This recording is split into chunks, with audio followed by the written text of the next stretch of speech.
to have a favourite forest or a woodland or a tree that's part of your life story, you'll get it. And for me, it's Bryn Pydell Wood, where I was taken for walks every week, right through my childhood by my 9. That's Welsh for grandmother. And that place was dense with stories.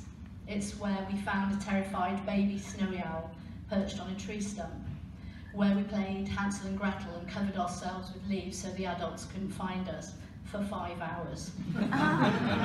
It's where we'd been scared stupid by stories of the Nudie Man running through the trees. I never saw him.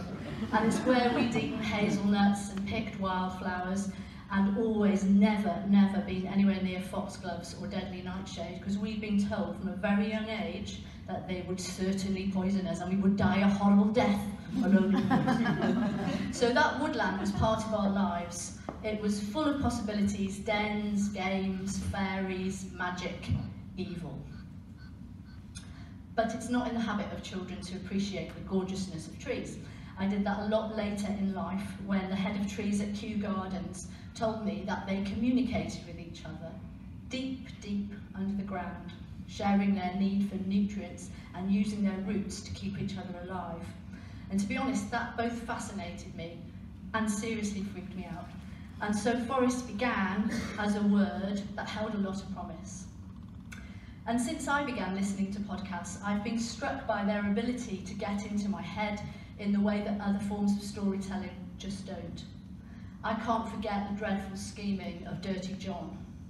I'm still a little bit scared of Charles Dexter Ward, and I sometimes think about ordering food from Blue Apron or getting extra help from ZipRecruiter. And those things are in my head, probably forever. So for me, the ambition with Forest 404 was to be more intentional with that understanding of how podcasts can affect us, and more deliberately create a layered up, stranger world for the listener, to give them the chance to wander further into the forest, to go deeper into the freaky heart of the woodland. So this is how it works. You've got a 9-part eco-thriller. We're going to play a bit of it at the opening episode in a moment. But each of those 9 episodes has 2 shorter companion pieces. One gives you a clean soundscape, and the other gives you the facts behind the ep, like science or nature footnotes that we brought to life. So you can choose to just listen to the thriller in 9 eps, or go for the full Monty of 27 eps. So it's a Radio 4 podcast plat of story, sound, and fact. And with our partners on this project, we're also running a scientific experiment. People can report back on the effect that listening to the soundscapes has had on their physiology. You can do that online. And we've checked with the various podcast experts, and we think it's a world first. This is my one gag. It's a pretty big forestry commission. Terrible, I know, I should have left it out. Anyway, I think it's exactly what Radio 4, together with BBC Sounds, should be doing. It's why we're here. Is to bring amazingly creative people together to push boundaries and make new experiences for our listeners, to offer a take on the world that we live in, but one that opens up our minds to different ideas. So that's the project, and now I have a lot of people to thank. All the trees in the forest that have been working on this together, and that's the end of that analogy. But it has been a very generous-hearted and highly collaborative effort from the very start. So I'm going to say thank you to the fabulous team in Bristol, to Becky, the director, to sound designer Graham Wild, and to James Cook and Claire McGinn. It has been a huge pleasure to work with you all. What are we doing next? Thank you to the writer of Forest 404, Timothy X. Atack, who has mashed all our dark and desperate anxieties into this thrilling 24th century nightmare. A quite brilliant cast. Pearl Mackie, Tanya Moody, Philippa Hayward. You had me crying at my desk at episode 5, and that's the absolute truth. It was such a moving piece of work. Thank you. We're grateful to all our partners at the Arts and Humanity Research Council who've made the experiment possible, and to the Open University and to Bristol and Exeter universities, and special thanks to Alexander Smalley, who has the best title. He's an expert in virtual nature, and he's leading the research. And as always with a project like this, there are some particularly committed women who really do make sure it all happens. Thank you to our project manager, Charlie Taylor, who's been in the forest from the very early days, and to Paula McDonnell, who has knitted this all together so we can get it found and shared effectively. Thank you, Paula. And to Charlotte, who has been full of encouragement and ambition for this project since she first heard about it. Thank you.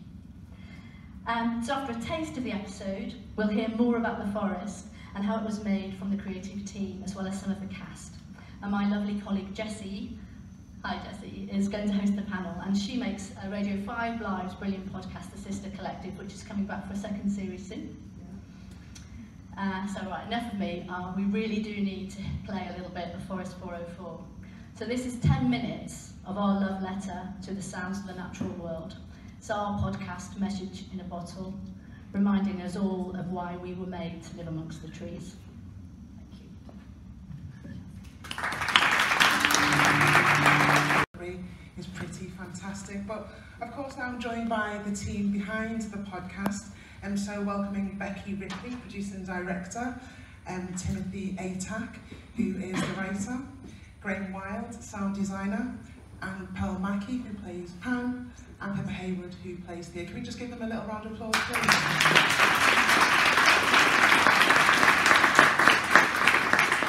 Becky, I'm going to start with you. So you are the producer and director of Forest 404. It is your baby. How did the idea come about, and why? What prompted you? Am I okay to talk? Yeah. I have a microphone. I'd say at the heart of it, as a podcast, was an idea that we wanted the audience to engage with sound analytically and critically, and that sounds way too academic, but what I mean by that is, obviously podcasts are all about sound, but normally the sound design of something is kind of secondary, whereas with this, we wanted the sound of nature to be at the forefront of the drama and of the talks and of the soundscapes, and we want a platform that allows the listener to really engage with how those sounds affect them. So that was the beginning, that was kind of where it came from. Because natural sounds is at the heart of it, that brought in themes of the environment, and obviously it's critical at the moment in terms of how our climate is changing. But we didn't want to be too on the nose, so we also wanted to make it a thriller, and I think listening to sound is very psychological. So an eco-thriller came out of that, and then Tim came along, and I got to know Tim quite early on, and he brought a sort of sci-fi element to it. So we ended up with this weird genre melange mixed bag thing of an eco-thriller sci-fi, which I've never made before, and I guess it's a bit new as a genre. Yeah, as you said, it's a bit new and it's ambitious because it's got 3 key strands, hasn't it? Can you tell us a little bit more about those? Yeah, so Rihanna's mentioned as a kind of plat, if you want to call it that. At its heart, I'd say it's a 9-part drama, and that's what keeps you, hopefully, wanting to hear more. So you just heard the first half of the first episode. And then each episode of drama comes with an accompanying talk, kind of the style of a TED Talk, but we've done it our way. We've been calling them pod talks, whatever you want to call them. They are a way to come out of the drama and explore some of the themes. And you'll hear some snippets from 2 of the talks at the end of this. You'll hear a bit of the first talk, which Alex Smalley, who's led on the survey, talks us through how sound affects our mental well-being. So that's obviously a theme throughout. And you'll hear a bit of the last talk, which is actually a kind of love letter to the forest, where we talk about how much we get from forests, culturally, scientifically, environmentally. But within that, the other talks, we kind of go into various places as the drama unfolds. There's themes of AI, there's themes of where we're heading digitally in terms of the AI revolution. There's some big questions, as I don't want to give too much away, but we have some questions about extinction, not just of other species, but of our own. So we kind of go places with the talks, and hopefully they will offer a place for the audience to really think about the themes that we open up. And then finally, sorry, there's so much to it. The last part is that each episode also comes with an accompanying soundscape that Graham and I have made off the back of the sound design in the drama, or rather the other way around. It's all been quite chicken and egg, but it gives the listener a chance to just slow down and, you know, listen to whale song for 5 minutes, and frog choruses, and go on a walk in the woods in your head. The speakers here are stereo, so the geek in me was not enjoying the fact that you're not going to hear the binaural sounds that you will hear when it's between your ears. And the mix as a podcast in your headphones will hopefully be really experiential, and we've tried to make the sound really thick and 3D. So yeah. Now Graham, we've touched on the sound there, but you are the sound designer, and as we've all heard, just in the little taste we've had, it plays such a huge part in the podcast. So how do you go about creating the sound for the podcast? Well, it was a really interesting project because, as you said, there were so many different aspects to it. So I've got a natural history background, so I knew quite a lot about natural history sounds and samples and what to use. But then there's the whole kind of sci-fi element to it as well. And luckily I've got a friend who's a sound designer, and he's very into the sci-fi side of things. So he gets small children's toys, and instead of putting a 9-volt battery, connects them to the mains and records them as they explode in his front room. So he was the ideal person to bring onto this project when Becky said, we need the sound of a thing shooting up into the sky for 20 floors that we don't know what it looks like, but just make it sound exciting. So it was very much a kind of collaboration, and I'd send things into Becky and she'd go, yeah, that's brilliant, or she'd go, what on earth have you done? So there's a lot of backwards and forwards, but it was very collaborative and creative, I think I can say. And what do you think the 3D experience gives the listener? Because it's so immersive, you are just completely dropped in that world. Yeah, so film, television, radio, people generally listen to on speakers. And that kind of gives you an image as if you were sitting listening to something happening in front of you. So if you then listen to that on headphones, it kind of is just like putting the speakers either side of your head. It doesn't really give you a stereo image as such.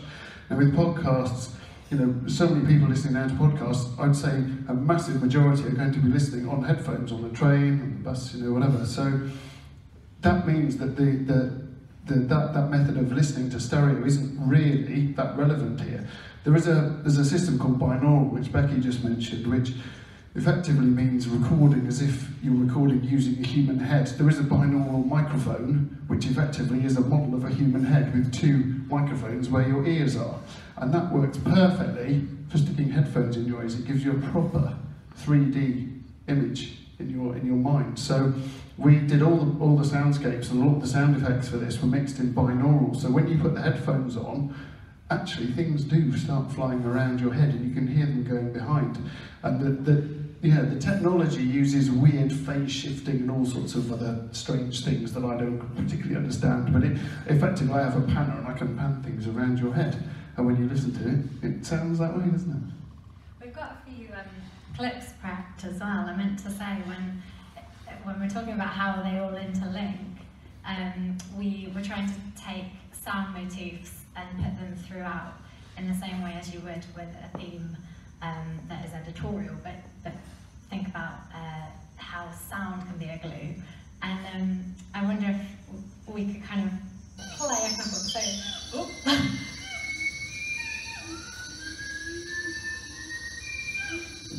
So that is the whistling bird from the Sumatran rainforest that Pam comes across that you just heard, and that kick-starts the story.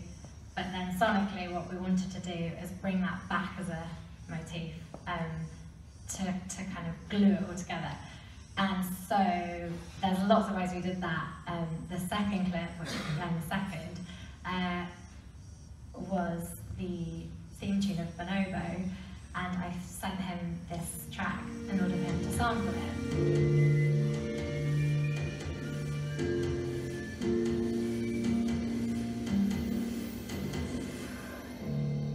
here the whistling bird is playing now over the top of a track that Bonobo made for the theme tune. So that helped glue it together. And then when it came to the soundscapes, again, we built in that sonic motif. It's mad, right? Because this whistling bird is singing in a Western scale, pretty much. Like musically, that is incredible. And so here's one of the sound designs where we're messing with that theme.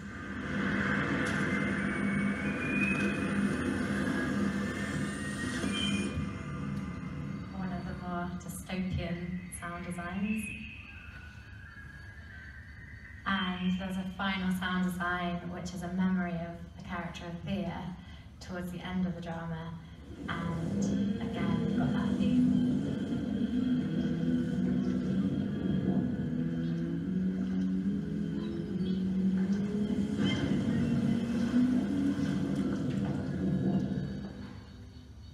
So yeah, just an example of how it's tied together sonically. And so where were the natural sounds actually recorded? So, various places. I mean, one of the quite exciting things about this project was we weren't going for, it doesn't have to be region specific or anything like that. So some of the forest sounds you hear have got sounds from a Sumatran forest with whipbirds from Australia, with orangutans and animals that wouldn't naturally live together, but we're creating a kind of a feeling of the most, the most beautiful forest sound you can want. So they're recorded from all over the world for various projects throughout the years. Fantastic. Now, Tim, you are the writer and the composer, and you've written a lot for radio, TV, and also theatre. So podcasting is a whole new world. So how was it writing for a podcast? Sorry. I've often thought that writing you use different parts of your brain when you're writing for different media, for different formats. I've often thought that writing for stage, for instance, you often focus an awful lot on time, what time's doing between you as a writer and your audience. And when it comes to screen, I always think it's about writing for the frame. It's about how you choose to use that frame. And I started out my career as a composer, and the funny thing is, writing for audio drama, most of the time I've found myself writing with the same part of my brain that I write music, or at least it feels that way. And it feels like it's a sort of like an orchestration that you're putting together when you're writing for audio drama. And then in addition to that, with podcasting, there's an aspect of it that's slightly freer in terms of how much, in terms of the sort of the parameters of that, how much time you've got to play with, how long each individual episode is, things like that. And it means that you're just able to have characters hold the floor in a different way. And I think there's some interesting moments later on in this series, especially, where we kind of make some big, interesting invitations to our actors in terms of how those voices hold the floor and hold our attention. So, yeah. And there's a really interesting relationship between the natural world and technological advancements, isn't there? So what are you hoping the audience's response is to that relationship that you're hearing from us for? You kind of, in some ways, I'm the kind of writer that hopes that there will be as many responses as there are listeners.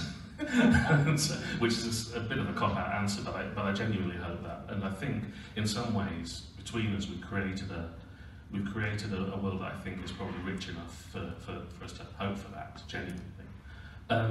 But yes, there is perhaps more than other things that I've written. There is a theme to this. There is something that I feel it's important to carry and communicate, and it is about climate change. And it is wanting to create a drama and a vision of the future where there aren't arguments about what is happening with climate change. It has happened, and it's a question of how we dealt with it, or how we deal with it. And so hopefully, as Pan discovers later in the story, to her extreme inconvenience, there is a like sort of something underlying the world that she lives in, that a secret from the past somewhere in there. Yes. And Pan is kind of approaching her 30s, which any woman in this room will know it's a really pivotal time. There's so much going on. but it's an all-female cast. Forest 404, why did you decide to write an all-female cast? Those were the voices in my head. I think it was as simple as that. I mean, I do have a kind of rule that I like to follow, which is that if there's no damn good reason for a character to be a man, it's not. And I just follow that first, and then I run with that. And I don't know. I kind of hope that maybe I get to live long enough for this not to be something that's a remarkable thing that we comment upon, and just I'm interested in playing my part in that. So yeah. Now, Pearl, you play Pan. You've talked about your character a lot, and some people in the room and indeed listening to Forest 404 will recognise you from the TV series Doctor Who, where you played Bill Potts. I did. But it's a little bit different to playing Bill. So can you talk to us a little bit about Pan's journey and the world she inhabits? And also, actually, what is Pan's full name? We heard it just then. It's really long. It's Pan, the S-miracle. Well, I like how you wasn't in unison. Okay. More about that. So just tell us about her journey. I mean, her journey, it's a fascinating one. Without wanting to give too much of the story away, essentially, she kind of, after discovering this incredible sound of the Sumatran rainforest that she has absolutely no idea what it is, she's kind of compelled to find out what it is and what it represents and where it's from. And as you said earlier, she very much kind of takes her world for granted. Not in a bad way, but just that's what the world is. That's, you know, her day-to-day is day-to-day as she knows it, and why would it have ever been any different? But I think the thing that really kind of draws her into this sound is it's nothing that she knows, and it's nothing that she's ever heard before, and it's not even anything that she can make. It's sort of, she can't even appropriate it to sound. It sounds it might be a bit like something like this that I've heard before. So that it's kind of proves that, you know, there was something else that she hasn't really been able to explore, or no one has really been able to explore. And I think she's quite stubborn, which is, I mean, not a bad thing. I would hope. I'm quite stubborn myself. And she then, I think she's sort of drawn to this sound and sort of wants to find out about it, regardless of whether that is a good or a bad idea. Just to be very cryptic about it. And Pippa, people will know you from a variety of TV programmes, but in Forest 404 you play Thea, who is the last person to hear a specific sound. I'm the last living human who remembers the time when the forests were still alive, the time before the cataclysm. So I'm 300 years old, which was quite a nice stretch for my playing age. You know, you get to this stage of your career where you start playing grannies, and then you say, oh, would you like to play this 300-year-old? Yeah, I'm up for that. So yeah, Thea is the oldest person living, and she remembers the time that Pan is searching back to. But she's really the guardian of the record of the natural world, and she's a very feisty, she's a survivor, and she's got this selection of all the recordings which she has to protect, and so she's in hiding, and yeah, she's this sort of wacky old DJ, and I like to think of her as a bit like a cross between Sarah Connor, a very, very old Sarah Connor from Terminator, meets Desert Island Discs, really. And what drew you both as actresses to your individual roles on the podcast? Do you want to go first? Shall I? You go on, you go. Oh, okay,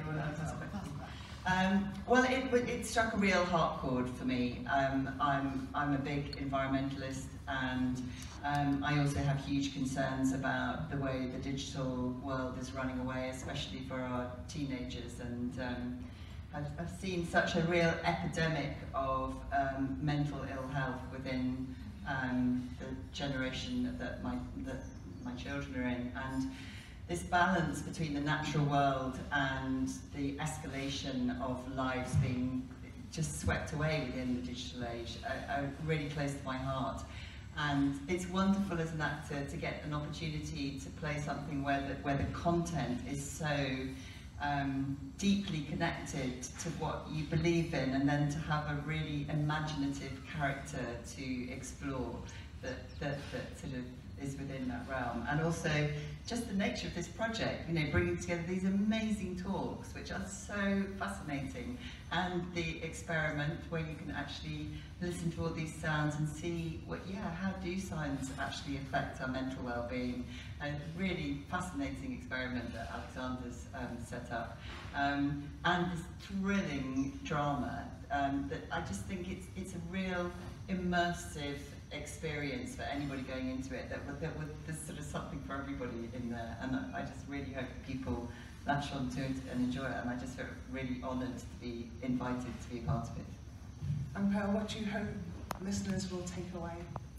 I mean, I think all of the things that people were saying, I think it's sort of, I really hope it challenges people to look at the world in a different way, or sort of look at the world in a way that, you know, we should be acknowledging what we're doing to the environment and the way it's potentially running away with us, and that, I mean, there's not much time to do much about it, so we should do that. But again, as people were saying, it's not prescriptive in that way. It's not saying this is what you're supposed to think. It's not, the story isn't about that. It's about a world that is beyond the world that we can currently imagine, and that's why it's wonderfully engaging, and the characters are so well formed and really interesting and kind of challenging and weird in a great way, in a way that you want a character to be. You don't just want them to be like, oh, this normal person that kind of goes about this, and again, you're like, really, am I telling that same story? Like, that's dull. It's been done, you know? And it's nice when the characters are a bit like at odds with themselves and at odds with their surroundings, and they come across other people that challenge the way they think and challenge them to think in a different way, which is fascinating. So yeah, I mean, I hope that all of those things is how people go away. Where are we going with that? I just ran away with myself a little bit there. But yeah, I really hope people enjoy it, and I hope they enjoy the sort of the three-part structure of it, which I think is a first, and I think that is phenomenal. So yeah, I really just hope people like it. Well, thank you to the panel. We can take some questions from the floor, so if you've got a question, pop up your hand and we can come to you.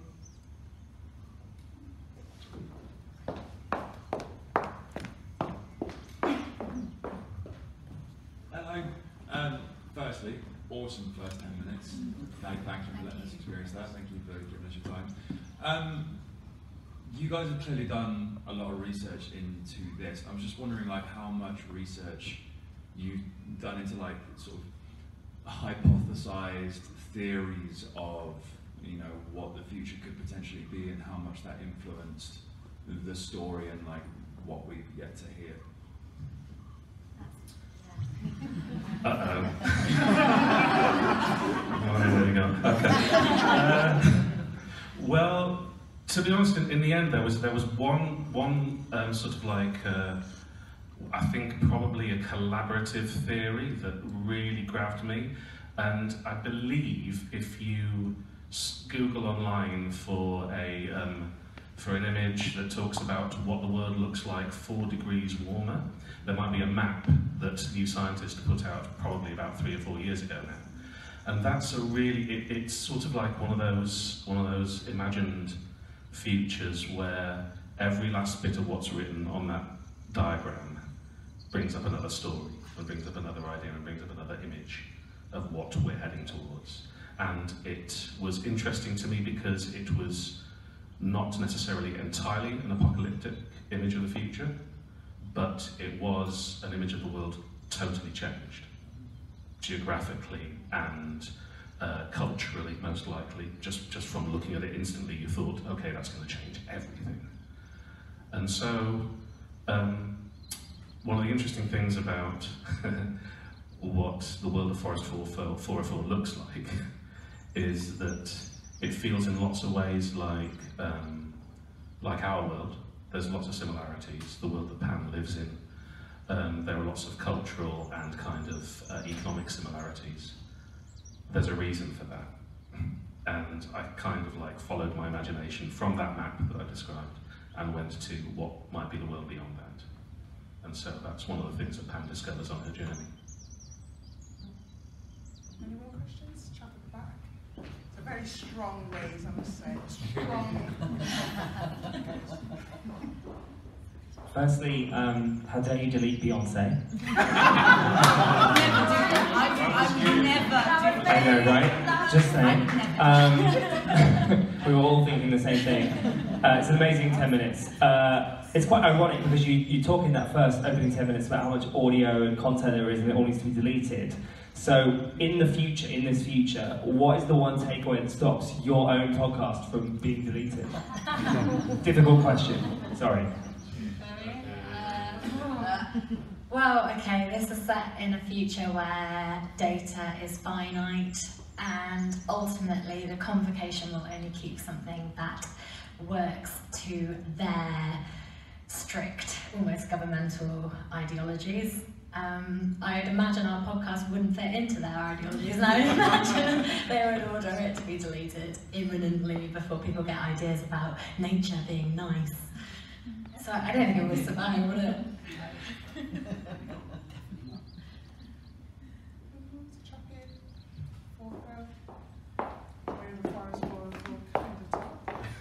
Yeah, great job. So there's obviously quite an interesting dynamic with the blend of natural and artificial. From a sound design perspective, what were some of the challenges of blending those two completely alien worlds? I think one of the things that we wanted to try and do is that with the natural, we wanted to make it really natural. So we were trying to make it lush and exciting and represent what we kind of accept now, but didn't want to make it too shiny or too reverby or just too intense in a way. So it wanted to be intense and natural, but not intense and unnatural. So a lot of the things that you might kind of do with, for example, the whales, you'd add a lot of reverb to them to make them sing a bit, but we didn't want to do that because we wanted to save that for when it all goes a bit off kilter later on. And some of the later podcasts delve into that other world. So some of the sounds that you heard in the early podcast, we actually use bits of equipment to kind of single out the bird songs and then just make all the notes just slightly longer. So you kind of recognise the song, but it's not exactly, it's like playing it on a piano rather than actually the real song. So that was a kind of balance between the two. It's worth noting also, if you guys are into music, what's been quite nice in order to bring the organic against the unnatural was to put it all in the same key. So that there's a link, like the sound of the rush of traffic is in D minor, so is that whistling bird tune, and so is the bonobo music. And so you've kind of got this like musical glue, even though they're completely different environments. Well, a massive thank you to the panel. There will be an opportunity just straight after this to kind of chat to the guys in the conservatory and just outside. So thank you to Becky Ripley, producer and director, Timothy Atag, writer, Graham Wild, sound designer, Pearl Mackie plays Pan, Pepper Haywood, who plays Thea. Just a little round of applause.